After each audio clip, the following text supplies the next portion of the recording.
Programmation, CV virtuel, l'importance de bien se connaître et bande dessinée sur se préparer à l'entrevue. Bonjour, mon nom est Richard Plouffe. Je suis conseiller en employabilité pour Action Emploi à Saint-Hyacinthe. Aujourd'hui, j'aimerais vous parler de l'importance de bien se connaître en recherche d'emploi.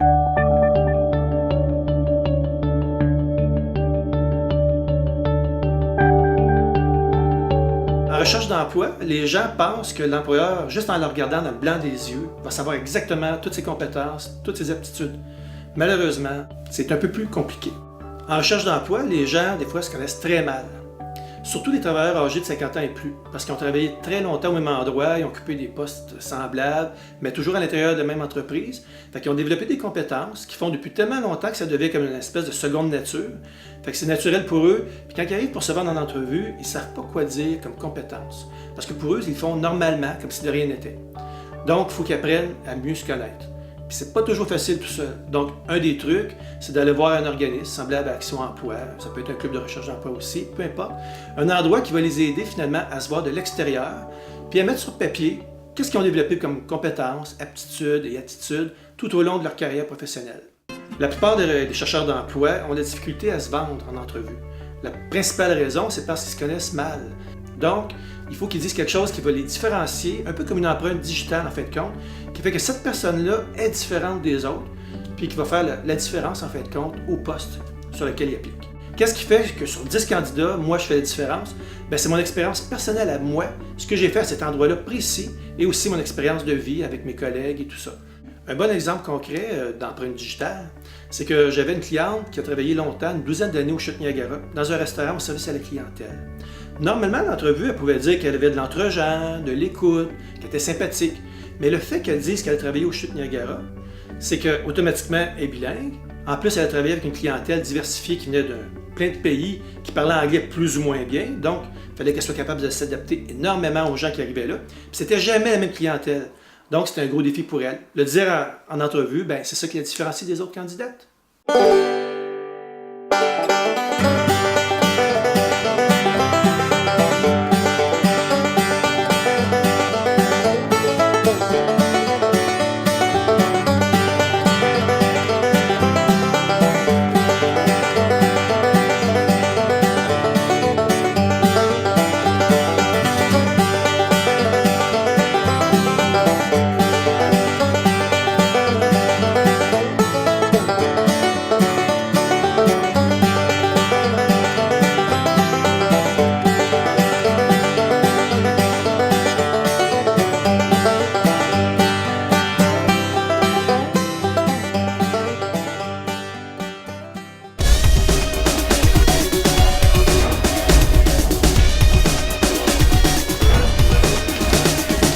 Un autre moyen aussi, c'est quand on demande à la personne « Nomme-moi une réalisation que tu as faite ton emploi ».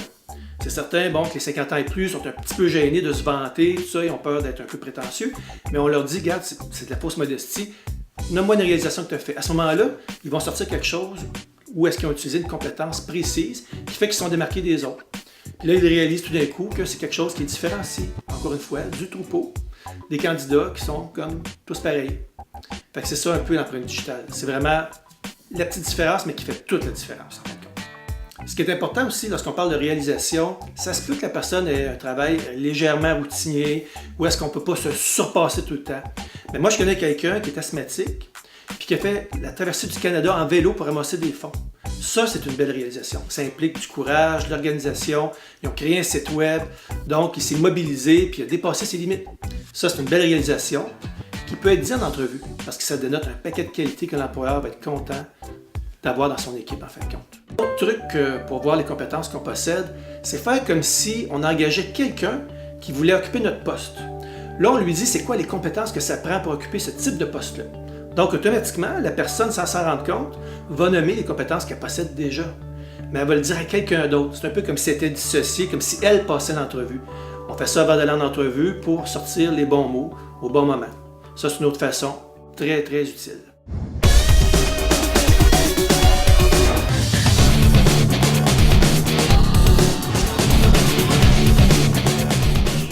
Une autre façon de découvrir ses compétences, c'est de penser à ce qu'on aimait faire le plus dans notre emploi. Tout ce qui nous allumait en fin de compte.